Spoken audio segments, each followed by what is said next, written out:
এটা বাপরে, এটা আপনাকে গিফট করলাম। না তুমি রাখো, না আরেকটা না। আমরা ইদানিং দেখতে পাচ্ছি যে প্লাস্টক বিডি নামে একটি প্রোগ্রাম হয়, একটি চ্যানেল।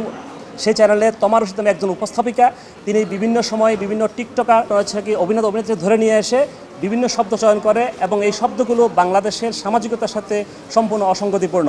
তিনি বিভিন্ন শব্দ চয়ন করে যে শব্দগুলো অশ্লীলতা পরিপূর্ণ এবং কুরুচিপূর্ণ। আমাদের বাংলাদেশের বর্তমান যে জাতীয় অনলাইন গণমাধ্যম নীতিমালা আছে, এই নীতিমালার 3.6.3-এ বলা আছে যে শিশুদের মনস্তাত্ত্বিক, মানবিক এবং নৈতিক গঠনকে নেতিবাচক প্রভাবিত করে এমন ধরনের অশ্লীল, তথ্যগত ভুল এবং সহিংসতামূলক অনুষ্ঠান প্রচার সম্পর্কে সতর্কতা অবলম্বন করতে হবে। তিনি এই নীতিমালা লঙ্ঘন করেছেন।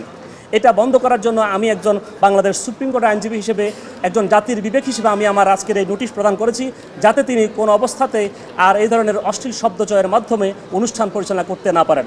আমরা আশা করব তিনি অতি সত্বর আমার এই নোটিশ প্রাপ্তির 3 দিনের মধ্যে তার প্রচারিত প্লাস্টক বিডি থেকে সকল ধরনের অনৈতিক, কুরুচিপূর্ণ এবং অশ্লীল শব্দ চয়নের মাধ্যমে সৃষ্ট সকল কন্টেন্ট বা ভিডিও তিনি অপসারণ করবেন, এটা আমরা প্রত্যাশা করি।